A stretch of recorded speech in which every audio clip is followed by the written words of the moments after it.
ഇന്ന് സംസാരിക്കാൻ പോകുന്ന വിഷയം എന്ന് പറയുമ്പോഴത്തേക്കും ഈ സാമൂഹിക മാധ്യമങ്ങളിലൂടെ B the voice of the voiceless എന്ന ഫേസ്ബുക്ക് പേജിലൂടെ ജനങ്ങളുടെ മുന്നിലേക്ക് സമൂഹത്തിൽ നടക്കുന്ന അനീതികളെപ്പറ്റി സംസാരിക്കുന്ന സെലീന മേരി രാജീവ് എന്ന മാമായിട്ടാണ് ഇന്ന് നമ്മൾ സംസാരിക്കാൻ പോകുന്നത്. അപ്പോൾ നമുക്ക് വീഡിയോയിലോട്ട് കിടക്കാം. മാമിന് നമസ്കാരം. ആദ്യമായിട്ട് ക്വസ്റ്റ്യൻസിലോട്ട് പോകട്ടെ. ഓക്കെ. ഉഷ എന്നൊരു സ്ത്രീ പ്രസ് മീറ്റിൽ തന്റെ പരാതി പൊതുമധ്യത്തിൽ അവതരിപ്പിച്ചത് നമ്മളെല്ലാം കണ്ടു. ഒരു പക്ഷേ പല ഉദ്യോഗസ്ഥരും അവരുടെ ഈ ഒരു പരാതി സ്വീകരിക്കാത്തത് കൊണ്ടായിരിക്കില്ലേ അവരിപ്പോൾ ഇങ്ങനെ, അതായത് പൊതുമധ്യത്തിൽ പ്രസ് മീറ്റിൽ ഈ ഒരു പരാതി കൊണ്ട് വന്നത്? അതെ അതെ, ഉറപ്പായിട്ടും അവരതിന് മുന്നേ പല സ്ഥലങ്ങളിലും പല പ്രാവശ്യമായിട്ട് അപ്രോച്ച് ചെയ്തിട്ടുണ്ടെന്ന് ന്യൂസിൽ തന്നെ പറയുന്നുണ്ട്. അപ്പം നമുക്ക് തന്നെ അറിയാവുന്ന ഒരു കാര്യമാണ്, ഒരു ചെറിയ വിഷയമാണ്, ഒരു ചക്കയുടെ വിഷയമാണ്. അതായത് വലിയ ഇൻവെസ്റ്റിഗേഷൻ ഉള്ളത്, വലിയ പ്രൊസീജിയേഴ്സ് ഉള്ള ഒരു കാര്യമല്ല. ജസ്റ്റ് ഒരു സൈറ്റ് വിസിറ്റ് മാത്രമായിരിക്കണം പ്രൊസീജിയർ ആയിട്ട് അവിടെ ഒരു പാലിക്കേണ്ട ഒരു ഇത് ഉള്ളത്. അപ്പൊ അത് പഞ്ചായത്തിന് പരാതി കൊടുത്തു കഴിഞ്ഞാൽ പഞ്ചായത്തുകാർ പോയി നോക്കിക്കഴിയുമ്പോൾ ആ സ്ഥലത്ത് വന്ന് ഇതുപോലെ ചക്ക ഉണ്ടെന്ന് അറിഞ്ഞാൽ മാത്രം അത് കട്ട് ചെയ്ത് ഒരു ബ്രാഞ്ച് കട്ട് ചെയ്ത് കൊടുത്താൽ മതിയാവുന്ന ഒരു വിഷയം. അതൊരു ചെറിയൊരു വിഷയം. വേണമെങ്കിൽ ചിലപ്പോൾ ഒരു 10 മിനിറ്റ് നമ്മുടെ മുന്നിലാണെന്നുണ്ടെങ്കിൽ നമുക്കൊരു 10 മിനിറ്റിൽ പ്രൊസീഡ് ചെയ്യേണ്ട ഒരു വിഷയമാണ്. അവരെ കയറ്റി ഇറക്കിയത് സർക്കാർ ഓഫീസുകൾ കയറ്റി പല പ്രാവശ്യം ഇറക്കിയാണ് അവസാനം ഗതികെട്ട് ശാസ്ത്രീയ യന്ത്രം കയറിയിട്ടുള്ളൂ.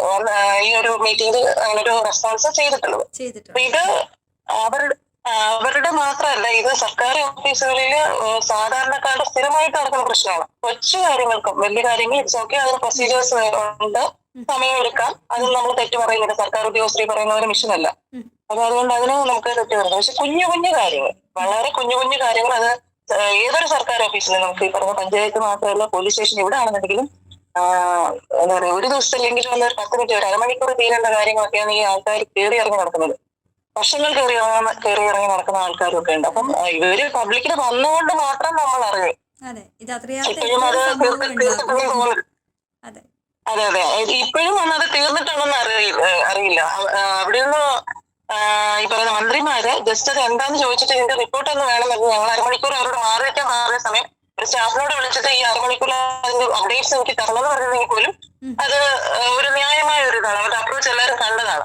നമ്മളുടെ ജനപ്രതിനിധികളാണ് അവിടെ ഇരുന്നത്. ജനപ്രതിനിധികൾ എന്ന് പറയുമ്പോൾ ആരും നമ്മുടെ തലയൊന്നുമല്ല. നമ്മൾ ശമ്പളം കൊടുത്ത് ജോലിക്ക് വെച്ചിരിക്കുന്ന ആൾക്കാരാണ്. മന്ത്രിമാരാണെങ്കിലും പഞ്ചായത്തിലിരിക്കുന്നതാണെങ്കിലും വാർഡിലിരിക്കുന്ന ആരായാലും നമ്മൾ ശമ്പളം കൊടുത്ത് ജോലിക്ക് വെച്ചിരിക്കുന്ന ആൾക്കാരാണ്. ശമ്പളം കൂടുതലും ഒരു പദവി കൂടുതലും ഉള്ളതേ ജോലി നമ്മൾ നമുക്ക് വേണ്ടിയിട്ട് ചെയ്യണം. അപ്പം ഈ പറയുന്ന സ്ത്രീക്ക് വേണ്ടിയിട്ട് കൂടെയാണല്ലോ അവിടെ ഇരിക്കുന്നത്. അപ്പൊ അത് അവര് ചെയ്തത് നമുക്ക് കണ്ടിട്ടുള്ളതാണ്. ഇത് സ്ഥിരമായിട്ട് എനിക്കത് കുറെ നാളുകളായിട്ട് സ്ഥിരമായിട്ട് സാധാരണ ആൾക്കാർ ഫേസ് ചെയ്തുകൊണ്ടിരിക്കുന്ന ഒരു കാര്യമാണ്. എന്നാൽ നമുക്കൊരു പാഠവുമാണ്. നമുക്ക് പലരുടെ വിഷയങ്ങൾ നമ്മൾ അറിയത്തില്ല. ഇതുപോലെ വിവാദമാകുമ്പോഴോ ഇല്ലെങ്കിൽ എന്താ പറയുക, വിവാദമാകുന്ന രീതിയിലുള്ള റെസ്പോൺസ് ഉണ്ടെങ്കിൽ മാത്രമേ ഈ പറയുന്ന വല്ലാതെ വീഡിയോസ് ഒത്തിരി പേര് ചെയ്യുന്നുണ്ട്. ഞാൻ തന്നെ ഒത്തിരി കാണുന്നുണ്ട്, ഒത്തിരി വീഡിയോസ് വന്ന് വരുന്നുണ്ട്. പക്ഷെ ഇത് വിവാദപരമായിട്ടുള്ള ഒരു കണ്ടന്റ് വരുമ്പോഴാണ് ഇവിടെ നിന്ന് നമ്മൾക്ക് അറിയുന്നതും. അത് 2 ദിവസം നമ്മൾ സംസാരിക്കാതെ കഴിഞ്ഞാൽ നമ്മൾ അടുത്തതിലേക്ക് പോകും, വീണ്ടും ഇതുപോലെ വരും. അതാണ് ആ ഒരു വിഷയത്തിലാണ് എന്റെ ഒരു അഭിപ്രായം. ഈ സാധാരണക്കാർക്ക് നീതി നിഷേധിക്കുന്നതായിട്ട് മാമിന് തോന്നിയിട്ടുണ്ടോ? ഉറപ്പായിട്ടും നീതി നിഷേധം മാത്രമല്ല, നമ്മുടെ അവകാശങ്ങളും നമ്മുടെ അധികാരങ്ങളും ചേർത്താണ് നിഷേധിക്കുന്നത്. നീതി നിഷേധം മാത്രമല്ല. നീതി എന്ന് പറയുമ്പോൾ നമുക്കൊരു പ്രശ്നം വരണം, അത് കഴിഞ്ഞിട്ടാണ് ചെയ്യുന്നത്. നമ്മുടെ അവകാശങ്ങൾ തന്നെ നമുക്ക് ആദ്യം വന്ന് കിട്ടുന്നില്ല. നമുക്ക് സ്വാതന്ത്ര്യം കിട്ടി എന്ന് പറയുന്നു, വാക്കുകൊണ്ട് പറയുന്നു. നമ്മൾ 1947 സ്വാതന്ത്ര്യം കിട്ടിയെന്നൊക്കെ നമ്മൾ എല്ലാ വർഷവും നമ്മൾ ഈ പറയുന്ന ഓഗസ്റ്റ് 15 നമ്മൾ ചെയ്യുന്നു, എല്ലാം ശരിയാണ്. പക്ഷെ നമുക്ക് ഇതൊരു സ്വാതന്ത്ര്യം പോലും കിട്ടിയിട്ടില്ല. നമുക്ക് നമ്മുടെ അഭിപ്രായങ്ങൾ സംസാരിക്കാൻ പോലും ഒരു അവകാശമില്ല. നിങ്ങൾക്ക് എല്ലാവർക്കും അറിയാവുന്ന കാര്യമാണ്. ഇതെല്ലാം നമ്മൾ എല്ലാവരും കടന്നു പോകുന്നത് തന്നെയാണ്. ഇപ്പൊ ഒരു സ്വാതന്ത്ര്യ ജനാധിപത്യ നാട്ടില് എന്റെ അഭിപ്രായം എനിക്ക് പറയാൻ പറ്റത്തില്ല. നല്ല തെറിവിളിയും ടാർഗറ്റ് ചെയ്തുള്ള അറ്റാക്ക് ഇതൊക്കെയാണല്ലോ. പ്രശ്നപരിഹാരങ്ങളിലോട്ട് നീതി നിഷേധമൊക്കെ രണ്ടാമത്. നമ്മുടെ അഭിപ്രായം പറയാൻ പറ്റില്ല, നമ്മുടെ പ്രതികരണം പറ്റില്ല, നിന്നെ എനിക്ക് ഇഷ്ടമല്ല എന്ന് എനിക്ക് പറയാൻ പറ്റില്ല എന്ന് പറഞ്ഞാൽ നീ ചെയ്യുന്ന കാര്യം ശരിയല്ല, അങ്ങനെ അതെനിക്ക് അവകാശമുണ്ടല്ലോ. നിങ്ങൾ ചെയ്യുന്ന കാര്യം എനിക്ക് ശരിയാവാം തെറ്റാവാം. അപ്പൊ എനിക്ക് തെറ്റാണെന്നുണ്ടെങ്കിൽ നീ ചെയ്യുന്നത് ശരിയല്ല എന്നുണ്ടെങ്കിൽ എനിക്കത് പറയാനുള്ള അവകാശം വന്നാൽ ഇതൊക്കെ അടിസ്ഥാനപരമായിട്ടുള്ള അപ്പൊ നമ്മുടെ അവകാശങ്ങൾ ഇവിടെ നിഷേധിക്കുന്നുണ്ട്, അധികാരങ്ങൾ നിഷേധിക്കുന്നുണ്ട്.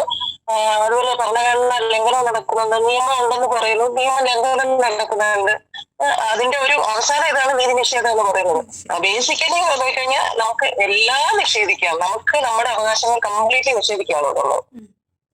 മൂന്നാമത്, ഒരു വനിതാ സംവരണ ബില്ല് പാർലമെന്റിൽ പാസ്സാക്കാനായിട്ട് അവതരിപ്പിച്ചിരുന്നു, പക്ഷെ അത് പരാജയപ്പെട്ടു പോയി. അതിനെപ്പറ്റി മാമിന്റെ അഭിപ്രായം എന്താ? ഞാൻ ആ സബ്ജക്റ്റിനെ പറ്റി കൂടുതൽ ഞാൻ സ്റ്റഡി ചെയ്തില്ല. ചെയ്തിട്ടില്ല. എന്തുകൊണ്ടാണത്? ഇല്ല, ഞാൻ അതേപറ്റി കൂടുതൽ ഞാനത് അറിഞ്ഞതേ ഉള്ളൂ. അപ്പൊ ഞാനത് കുറച്ച് വർക്ക്ഔട്ട് ചെയ്യാതെ അതിനെപ്പറ്റി എനിക്ക് അഭിപ്രായം പറയാൻ പറ്റത്തില്ല. പറ്റത്തില്ല.